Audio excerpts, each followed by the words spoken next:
Desde aquel día, en mis paseos por el lado de Guermantes, sentí con mayor pena que nunca carecer de disposiciones para escribir y tener que renunciar para siempre a ser un escritor famoso.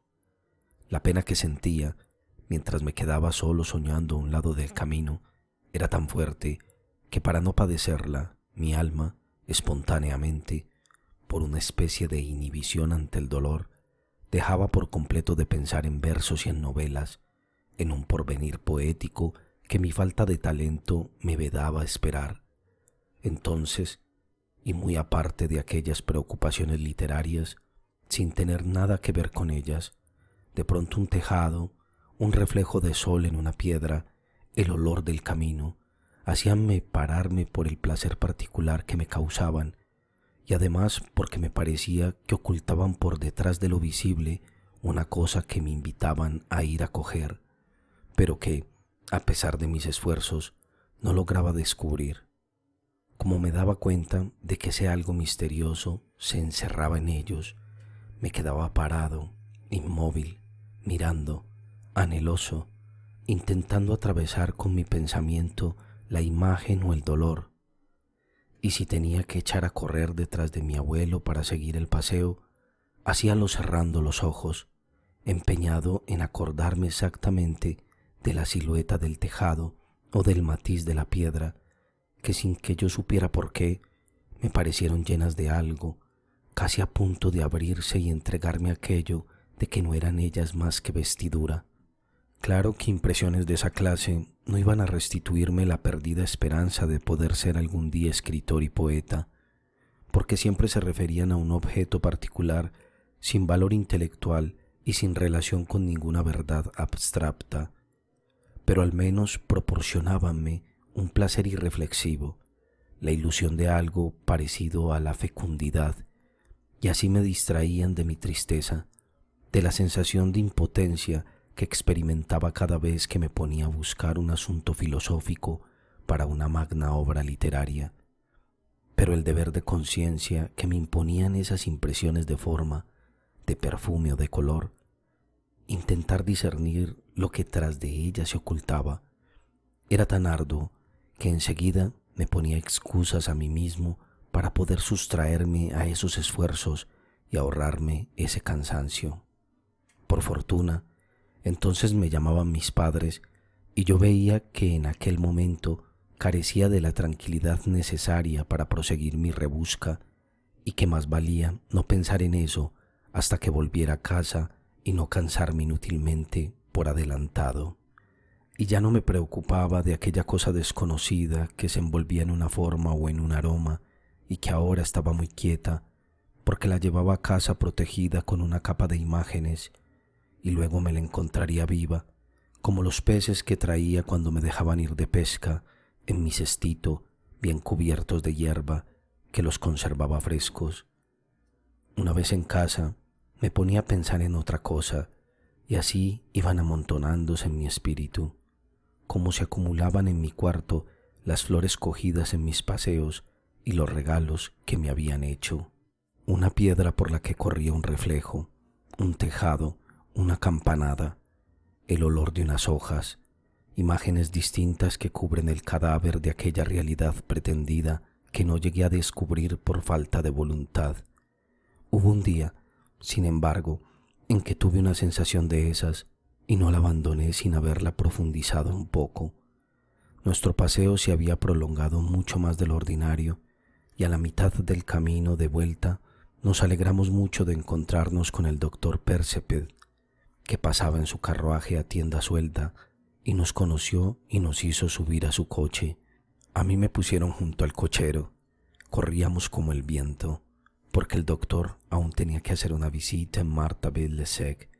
Nosotros quedamos en esperarle a la puerta de la casa del enfermo. A la vuelta de un camino sentí de pronto ese placer especial y que no tenía parecido con ningún otro, al ver los dos campanarios de Marthauville iluminados por el sol poniente y que con el movimiento de nuestro coche y los zigzags del camino cambiaban de sitio, y luego el de Vieubec, que, aunque estaba separado de los otros dos por una colina y un valle colocado en una meseta más alta de la lejanía, parecía estar al lado de los de Marthaville. Al fijarme en la forma de sus agujas, en lo movedizo de sus líneas, en lo soleado de su superficie, me di cuenta de que no llegaba hasta lo hondo de mi impresión y que detrás de aquel movimiento, de aquella claridad, había algo que estaba en ellos y que ellos negaban a la vez. Parecía que los campanarios estaban muy lejos y que nosotros nos acercábamos muy despacio, de modo que cuando unos instantes después paramos delante de la iglesia de Marthaville, me quedé sorprendido. Ignoraba yo el porqué del placer que sentí al verlos en el horizonte y se me hacía muy cansada la obligación de tener que descubrir dicho porqué. Ganas me estaban dando de guardarme en reserva en la cabeza aquellas líneas que se movían al sol y no pensar más en ellas por el momento. Y es muy posible que de haberlo hecho, ambos campanarios se hubieran ido para siempre a parar al mismo sitio donde fueran tantos árboles, tejados, perfumes y sonidos, que distinguí de los demás por el placer que me procuraron y que luego no supe profundizar. Mientras esperábamos al doctor, bajé a hablar con mis padres. Nos pusimos de nuevo en marcha, yo en el pescante como antes, y volví la cabeza para ver una vez más los campanarios que un instante después tornaron a aparecerse en un recodo del camino. Como el cochero parecía no tener muchas ganas de hablar y apenas si contestó a mis palabras, no tuve más remedio, a falta de otra compañía, que buscar la mía propia, y probé a acordarme de los campanarios, y muy pronto sus líneas y sus superficies soleadas se desgarraron, como si no hubieran sido más que una corteza. Algo de lo que en ellas se me ocultaba surgió. Tuve una idea que no existía para mí en el momento antes, que se formulaba en palabras dentro de mi cabeza, y el placer que me ocasionó la vista de los campanarios creció tan desmesuradamente que, dominado por una especie de borrachera, ya no pude pensar en otra cosa. En aquel momento, cuando ya nos habíamos alejado de Marthaville, volví la cabeza y otra vez los vi, negros ya, porque el sol se había puesto. Los recodos del camino me los fueron ocultando por momentos hasta que se mostraron por última vez y desaparecieron, sin decirme que lo que se ocultaba tras los campanarios de Marthaville debía de ser algo análogo a una bonita frase, puesto que se me había aparecido bajo la forma de palabras que me gustaban. Pedí papel y lápiz al doctor y escribí, a pesar de los vaivenes del coche, para alivio de mi conciencia y obediencia a mi entusiasmo, el trocito siguiente, que luego me encontré un día y en el que apenas he modificado nada. Solitarios, surgiendo de la línea horizontal de la llanura, como perdidos en campo raso,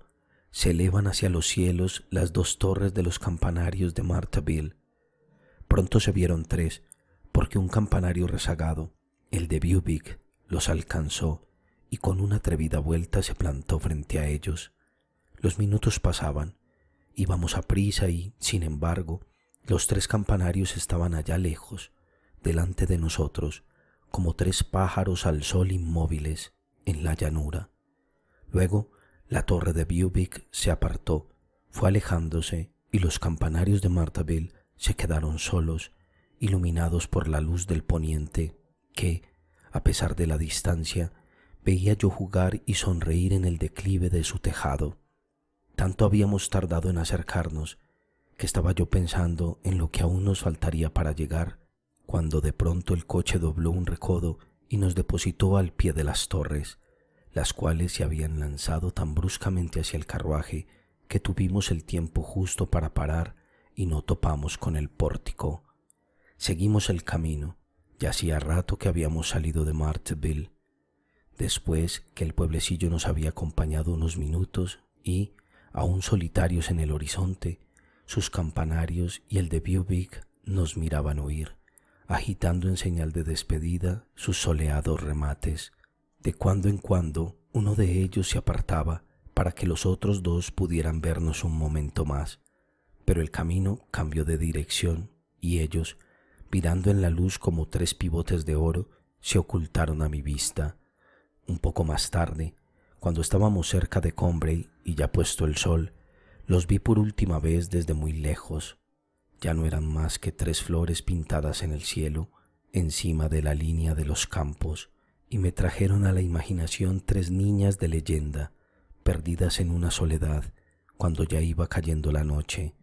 Mientras que nos alejábamos al galope, las vi buscarse tímidamente, apelotonarse, ocultarse una tras otra hasta no formar en el cielo rosado más que una sola mancha negra, resignada y deliciosa, y desaparecer en la oscuridad. No he vuelto a pensar en esta página, pero recuerdo que en aquel momento, cuando en el rincón del pescante donde solía colocar el cochero del doctor un cesto con las aves compradas en el mercado de Roncesvalles, la acabé de escribir, me sentí tan feliz, tan libre del peso de aquellos campanarios y de lo que ocultaban, que, como si yo fuera también una gallina y acabara de poner un huevo, me puse a cantar a grito pelado. Durante el día, en aquellos paseos, no pensaba más que en lo grato que sería tener amistad con la duquesa de Guermantes, pescar truchas, pasearse en barca por el Vivón, y ávido de felicidad, solo pedía a la vida en aquellos momentos que se compusiera de una serie de tardes felices. Pero cuando en el camino de vuelta veía a la izquierda una alquería bastante separada de otras 2, que, por el contrario, estaban muy juntas, y desde la cual, para entrar en Combray, no había más que seguir una alameda de robles que tenía a un lado prados con sus cercas,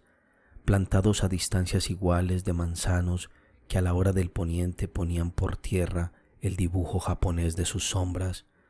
Mi corazón comenzaba de pronto a latir apresuradamente, porque sabía que antes de media hora estaríamos en casa y que, como era reglamentario los días que se iba por el lado de Guermantes y se cenaba más tarde, a mí me mandarían acostarme en cuanto tomara la sopa,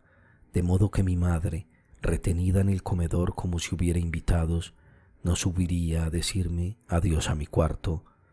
La zona de tristeza en que acababa de penetrar se distinguía tan perfectamente de la zona a la que en un momento antes me lanzaba yo alegremente, como en algunos cielos hay una línea que separa una banda de color rosa de otra verde o negra,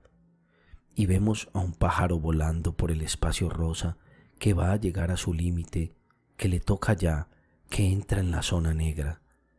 Los deseos que hacía un instante me asaltaban de ir a Guermantes, de viajar y ser feliz, me eran ahora tan ajenos que su cumplimiento no me hubiera dado gozo ninguno. Con qué gusto hubiera cambiado todo eso por poder estarme llorando toda la noche en brazos de mamá. Sentía escalofríos, no apartaba mis angustiadas miradas del rostro de mi madre, del rostro que aquella noche no aparecería por la alcoba donde yo me estaba viendo ya con el pensamiento y deseaba la muerte. Y aquello duraría hasta la mañana siguiente, cuando los rayos del sol matinal apoyaran sus barras, como el jardinero, en el muro cubierto de capuchinas que trepaban hasta mi ventana, y saltara yo de la cama para bajar corriendo al jardín, sin acordarme ya de que la noche volvería a traer consigo la hora de separarme de mamá. Y de ese modo, por el lado de Guermantes, he aprendido a distinguir esos estados que se suceden en mi ánimo durante ciertos periodos y que se reparten cada uno de mis días, llegando uno de ellos a echar al otro con la puntualidad de la fiebre, estados contiguos, pero tan ajenos entre sí, tan faltos de todo medio de intercomunicación, que cuando me domina uno de ellos no puedo comprender, ni siquiera representarme lo que deseé, temí o hice cuando me poseía el otro. Así, el lado de Méséglise y el lado de Guermantes, para mí, están unidos a muchos menudos acontecimientos de esa vida que es la más rica en peripecias y en episodios de todas las que paralelamente vivimos, de la vida intelectual. Claro es que va progresando en nosotros insensiblemente, y el descubrimiento de las verdades que nos la cambian de significación y de aspecto y nos abren rutas nuevas se prepara en nuestro interior muy lentamente, pero de modo inconsciente. Así que para nosotros datan del día, del minuto en que se nos hicieron visibles. Y las flores, que entonces estaban jugando en la hierba, el agua que corría al sol, el paisaje entero que rodeó su aparición, sigue acompañándolas en el recuerdo con su rostro inconsciente o distraído, y ese rincón de campo, ese trozo de jardín, no podían imaginarse cuando los estaba contemplando un niño soñador, un transeúnte humilde, como un memorialista confundido con la multitud admira a un rey, que gracias a él estaban llamados a sobrevivir hasta en lo más efímero de sus particularidades y, sin embargo, a ese perfume de espino que merodea a lo largo de un seto donde pronto vendrá a sucederle el escaramujo, a ese ruido de pasos sin eco en la arena de un paseo, a la burbuja formada en una planta acuática por el agua del río y que estalla enseguida. Mi exaltación las ha llevado a través de muchos años sucesivos, se los ha hecho franquear a salvo, mientras que por alrededor los caminos se han ido borrando, han muerto las gentes que los pisaban. Muchas veces ese trozo de paisaje que así llega hasta mí se destaca tan aislado de todo lo que flota vagamente en mi pensamiento como una florida delos, sin que me sea posible decir de qué país, de qué época, quizá de qué sueño, sencillamente me viene. Pero el poder pensar en el lado de Guermantes y en el lado de Mexeglis se lo debo a esos yacimientos profundos de mi suelo mental, a esos firmes terrenos en que todavía me apoyo, como creía en las cosas y en las personas cuando andaba por aquellos caminos. Las cosas y las personas que ellos me dieron a conocer son los únicos que tomo aún en serio y que me dan alegría, ya sea porque en mí se ha cegado la fe creadora, o sea porque la realidad no se forme más que en la memoria.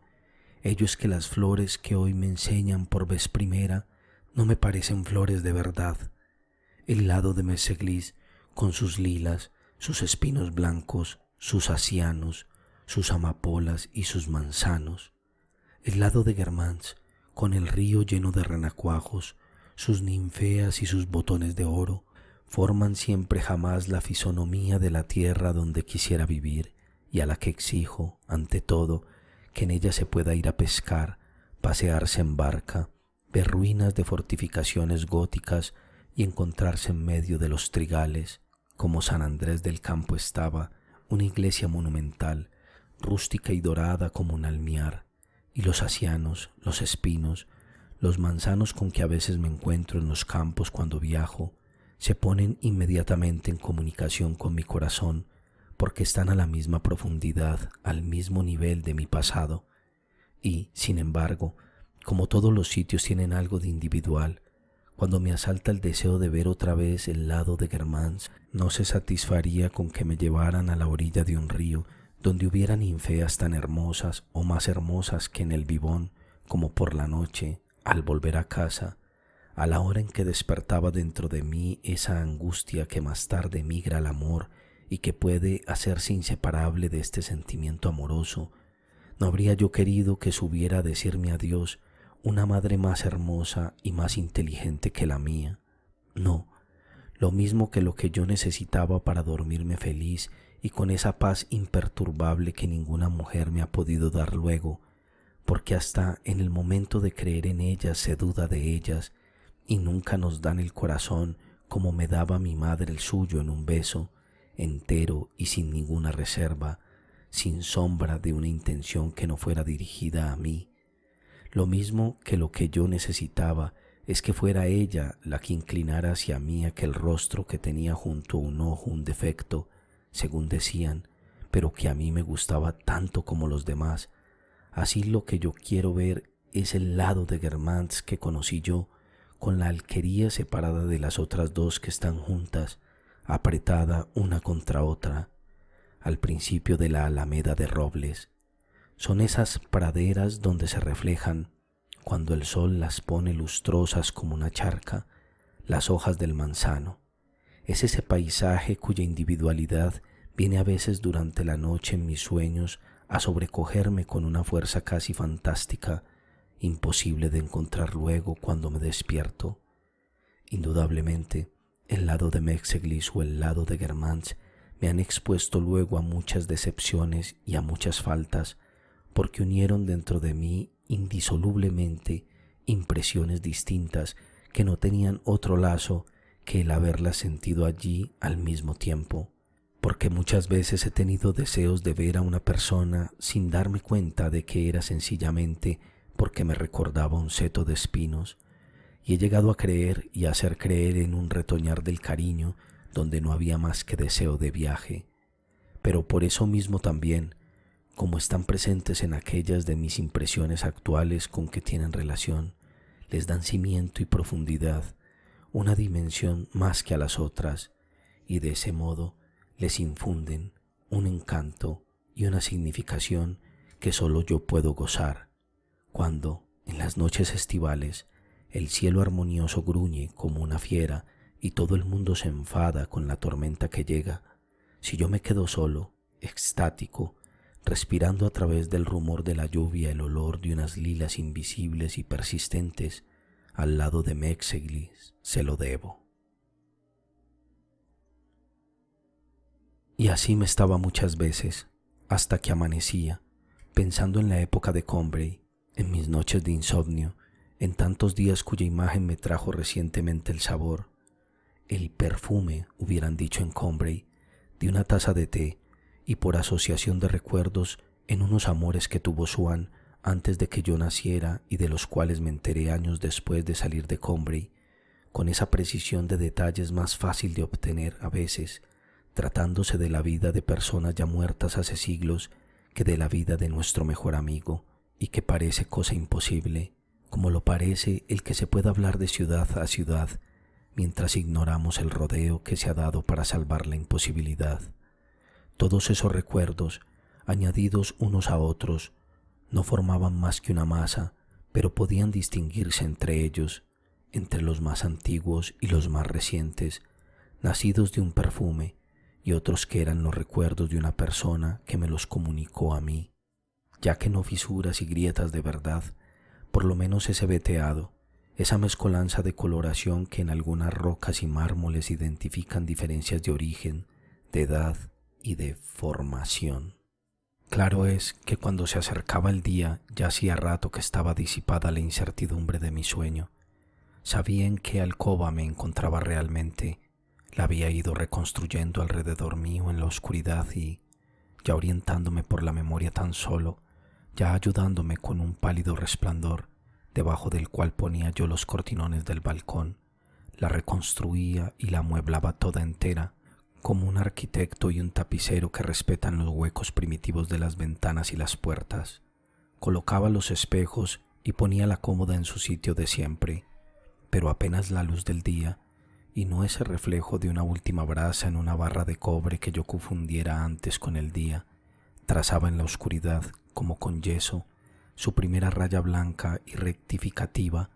La ventana con sus visillos se marchaba del marco de la puerta en donde ya la había colocado erróneamente, mientras que la mesa, instalada en aquel lugar por mi torpe memoria, huía a toda velocidad para hacer hueco a la ventana, llevándose por delante la chimenea y apartando la pared del pasillo. Un patinillo triunfaba en donde un instante antes se extendía el tocador, y la morada que yo reconstruyera en las tinieblas se iba en busca de las moradas entrevistas en el torbellino del despertar, puesta en fuga por ese pálido signo que trazó por encima de las cortinas el dedo tieso de la luz del día.